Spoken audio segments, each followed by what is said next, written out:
ဇလန်းအစမှာတော့ငှက်တွေအုပ်စုဖွဲ့ကျင်လည်ကျက်စားနေတဲ့ကျုံးငယ်လေးတစ်ကျုံးကိုတွေ့ရမှာပါတရွက်လှုပ်ရှားနေပြီးအဲ့ဒီအောက်မှာမျိုးစေ့တွေလိုက်လံစုဆောင်းနေတဲ့အိုးလွတ်ခေါ်တဲ့တတဝါငယ်လေးတစ်ကောင်ရှိနေပါတယ်ဒါပေမဲ့ရုတ်တရက်ငှက်တစ်ကောင်ကသူ့ကိုတွေ့သွားတဲ့အချိန်မှာအိုလီကသူ့ရဲ့အကြောင်းကိုစတင်နောက်ခံစကားပြောပြီးရှင်းပြပါတော့တဲ့သူဟာမှတ်မိတဲ့အရွယ်ကလေးကစူးစမ်းလို့စိတ်အယံပြင်းပြပြီးချင်းတောင်းထဲမှာပစ္စည်းစမ်းလေးတွေစုဆောင်းရတာကိုဝါသနာပါသူဖြစ်ပါတယ်တနေ့မှာသူကရေအောက်ကဘာကိုစူးစမ်းဖို့ဖန်သားပြင်ကိုအသုံးပြုပြီးကရိယာတစ်ခုတီထွင်ခဲ့ပါတယ်ဒါပေမဲ့ရုတ်တရက်သူ့အဖေရောက်လာပြီးအန်ရရှိတဲ့တောရိုင်းတတဝါတွေရဲ့အစားမခံရအောင်သူ့ကိုအချိန်မီရေထဲကနေဆွဲတင်ပေးခဲ့ပါတယ်သူမိဘတွေကသူတို့မျိုးနယ်စုဟာစူးစမ်းလေးလာတတ်တဲ့အမျိုးမဟုတ်ပဲဘေးကင်းဖို့ကသာပထမလို့ဆုံးမကြပါတယ်သူ့အဖွားကလည်းလွန်ခဲ့တဲ့နှစ်ပေါင်းများစွာကတခြားတိရစ္ဆာန်တွေနဲ့အတူတူနေထိုင်ခဲ့ကြစဉ်မိဝံပလွေကြောင့်အမြဲထိတ်လန့်ကြောက်ရွံ့ခဲ့ရပုံကိုပြောပြပါတယ်ဒါပေမဲ့တနေ့မှာတတဝါတွေကိုရုပ်သွင်းပြောင်းလဲပေးနိုင်တဲ့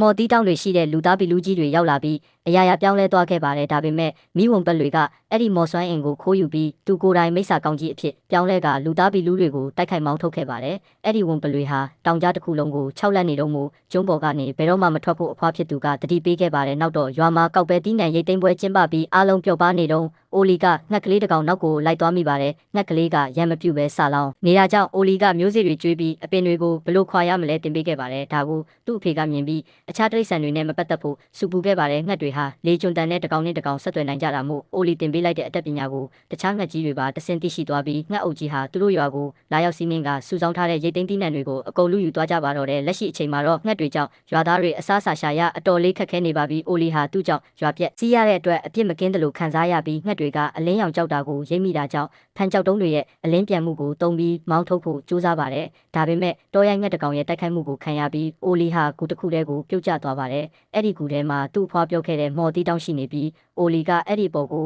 အမတ်မထင်လိမ့်ကျသွားခဲ့ပါတယ်ညမောင်လာတဲ့အခါရွာသားတွေကအိုလီကိုလိုက်ရှာကြပါတယ်အိုလီကသူ့တွင်းထဲပြုတ်ကျသွားပြီးတမျိုးကြီးခံစားနေရတယ်လို့လှမ်းအောင်ပြောပါတယ်ဒ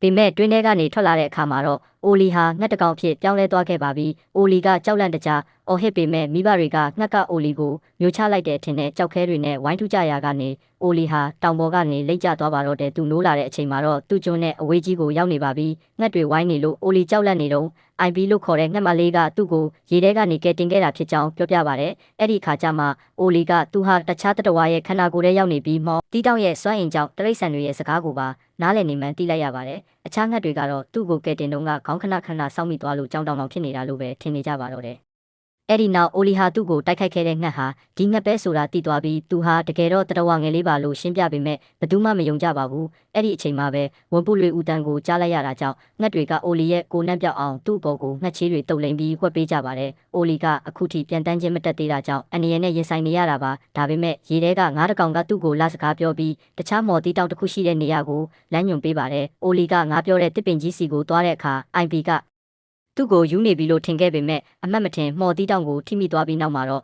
IB ကိုယ်တိုင်ပါရုပ်သွင်းပြောင်းလဲသွားပါတော့တယ်အဲ့ဒီတော့မှအိုလီပြောတာအမှန်တရားဆိုတာ IB ယုံကြည်သွားပါတယ်အိုလီကဒါတွေအားလုံးဟာ IB ကြောင့်လို့အဖြစ်တင်ပြီးနောက်ထပ်မော်တီးတောင်ဘယ်မှရှိမလဲဆိုတာတီးဖို့ငါးစီကိုပြန်သွားမေးကြပါတယ်ငါကဒီမော်တီးတောင်တွေဟာတေဆုံးသွားတဲ့လူသားပီလူကြီးတွေရဲ့ရုပ်အလောင်းတွေထဲမှာရှိနေတတ်ကြောင်းနဲ့ရေတခွန်စီမှာနောက်တစ်ခုရှိကြောင်းပြောပြပါတယ်သူတို့ရေတခွန်စီသွားနေတော့ဝမ်ပလွေတွေဟာသူတို့ရဲ့သားပေါက်လေးပျောက်ဆုံးနေတာကိုသိသွားပြီးအိုလီတို့စီကိုဝိုင်းလာကြပါတယ်ဝမ်ပလွေတွေရန်ကပြေးရင်ဂူတစ်ခုတည်းအဝင်မှာငွေရင်းနဲ့တိုးမိပြန်ပါတယ်အိုလီက IB ကိုသူ့ရဲ့နှာခေါင်းကိုတုံးပြီးအနက်အာယုံနဲ့အန်ရကင်းတဲ့လမ်းကိုရှာဖို့ပြောပါတယ်ဒါပေမဲ့ဝမ်ပလွေတွေကငွေတွေနိုးလာအောင်တမင်တကာအော်ဟစ်လိုက်တာကြောင့်အိုလီတို့ဟာ6ကန်းပါထိတ်မှာပိတ်မိသွားပါတယ်အဲ့ဒီမှာတင် IB ကအိုလီကို6ထဲတွန်းချလိုက်ပြီးဘေးလွတ်အောင်ကဲတင်ရင်အိုလီကိုပြန်တန်းနီးတက်မြောက်သွားစေပါတယ်ညမတောင်းလာလို့သူတို့ခဏနားနေတော့ IB ကအတိတ်ကအစားအစာပြက်လက်မှုကြောင့်သူမိဘတွေတေဆုံးခဲ့ရပုံနဲ့တနေ့မှာအိုလီတို့မျိုးနွယ်စုရဲ့တီးနှံတွေကိုစတင်တွေ့ရှိပြီးစားတောက်ခဲ့ရပုံကိုယင်ဖွင့်ပြပါတယ်နောက်တနေ့မနက်မှာသူတို့ရေတခွန်စီရောက်သွားပေမဲ့အဲ့ဒီနေရာဟာဝန်ပုတ်လွေအုပ်ရဲ့ကူဖြစ်နေပါတယ်လမ်းပြငါကဝန်ပုတ်လွေတွေအာယုံလွဲသွားအောင်ရေပေါ်တက်ပြီးသူ့ရဲ့အနက်နဲ့မြခေါ်ပေးပါတယ်အိုလီနဲ့ IB တို့ရေတခွန်ထဲဝင်သွားတဲ့အခါမော်တီးတောင်တစ်ခုတည်းပဲရှိတာမို့ဘသူအရင်စားမလဲဆိုပြီးလူကြပါတယ်အဲ့ဒီမှာအိုလီကငှက်ကလေးကိုတီးနှံစားတက်အောင်တင်ပေးခဲ့တဲ့သူဟာသူကိုယ်တိုင်ပဲဖြစ်ကြောင်းနဲ့အဲ့ဒီအတွက်ကြောင့်သူ့မျိုးနွယ်စုတွေငတ်မွတ်နေရတာဖြစ်ကြောင်းဝန်ခံလိုက်ပါတယ်ရုတ်တရက်ဝန်ပလွေတွေပြန်ရောက်လာပြီးအိုလီနဲ့ IB တို့ဟာအလောတကြီးနဲ့ငါးအဖြစ်ပြောင်းလဲသွားကြပါတယ် IB ကမော်တီးတောင်ဟာသူတို့နောက်ဆုံးပြောလိုက်တဲ့တရိတ်ဆန်အဖြစ်ပြောင်းလဲပေးတာကိုရိပ်မိသွားပါတယ်နောက်ထပ်မော်တီးတောင်တွေရှိတဲ့နေရာကိုဆက်သွားကြရင်လမ်းပြငါးကသူတယောက်တည်းအမြဲအထီးကျန်ခဲ့ရကြောင်းဖွင့်ဟလာပါတယ် IB ကလည်း အိုလီကိုစတွေ့ကြတဲ့ကယုံကြည်ခဲ့ကြောင်းနဲ့သူ့မိသားစုကိုကယ်တင်ပေးခဲ့လို့ကျေးဇူးတင်ကြောင်းပြောပြပါတယ်။ငါကမော်တီတောင်တွေရှိတဲ့နေရာကိုပြပေမဲ့ရေစီရမ်းတန်နေပါတယ်။သူတို့တက်ဖို့စူးစမ်းတုံးကြောက်တုံးတွေကတကယ်တော့ဝန်းပလွေတွေဖြစ်နေပြီးအပေါ်မှာတော့ဝန်းပလွေသားပေါက်လေးကတစ်ကိုင်းပေါ်မှာပြုတ်ကျလူနီးပါဖြစ်နေပါတယ်။အိုလီကအားလုံးစုပေါင်းပြီးသားပေါက်လေးကိုကယ်တင်ဖို့အကြံရခဲ့ပါတယ်။ကယ်တင်ပြီးနောက်သူတို့မော်တီတောင်ကိုတုံးပြီးကိုပိုင်ခန္ဓာကိုယ်ရစီပြန်ရောက်သွားကြပါတယ်။အိုလီတို့ကလမ်းပြငါကိုဘယ်တတဝါအဖြစ်ပြောင်းချင်လဲလို့မေးတဲ့အခါမှာတော့ငါကအမှန်တရားကိုဖွင့်ချပါတော့တယ်။သူဟာတကယ်တော့သူတို့ကိုလှည့်စားနေတာဖြစ်ပြီးဒဏ္ဍာရီတဲကမိဝင်ပလွေအစ်စ်ဖြစ်နေပါတယ်။မိဝင်ပလွေကသူဟာတားပေါက်တွေထဲမှာအကောင်သေးဆုံးမှုအပယ်ခံခဲ့ရကြောင်းဒါကြောင့်ကဘာကြီးကိုဖျက်ဆီးဖို့စူးစမ်းစဉ်လူသားပြည်လူတွေကသူ့ကိုငါအဖြစ်ပြောင်းပြီးပိတ်လောင်ထားခဲ့တာလို့ပြောပြပါတယ်။မိဝင်ပလွေက IV ကိုကိုက်ခဲတိုက်ခိုက်ပြီးမော်တီတောင်တွေကိုမိရှုဖျက်ဆီးဖြစ်ပါတယ်။ IV ဒဏ်ရာပြင်းပြင်းထန်ထန်ရသွားတာကြောင့်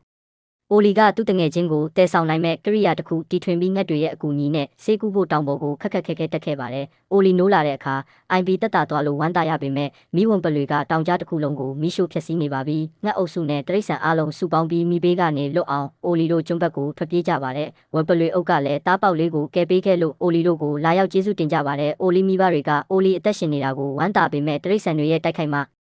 ကိုစိုးရိမ်နေကြပါတယ်။အိုလီကဒဏ္ဍာရီတွေဟာအမှန်တရားဖြစ်ကြောင်းနဲ့အားလုံးစုစည်းရင်ပိုတန်မာကြောင်းရှင်းပြတဲ့အတွက်အဖေဖြစ်သူကအိုလီကိုပြန်လည်ယုံကြည်ပေးပြီးတရိษံတွေကိုကူညီဖို့သဘောတူလိုက်ပါတယ်။အဲ့ဒီအချိန်မှာမိဝင်ပလွေကလိုက်လာပြီးတိုက်ခိုက်တဲ့အတွက်အိုလီကကူတဲ့ကနောက်ထပ်မော်တီတောင်တစ်ခုကိုယူပြီးလူသားပီလူကြီးတွေနဲ့ဆက်သွယ်ကသူကိုယ်တိုင်လူသားပီလူကြီးအဖြစ်ပြောင်းလဲလိုက်ပါတယ်။အိုလီကမိဝင်ပလွေကိုရေနဲ့ပတ်ပြီးမိငိမ့်တက်ပေမဲ့ဝင်ပလွေကအိုလီကိုပေါ်တက်ပြီးမိနဲ့ပြန်တိုက်ခိုက်ပါတယ်။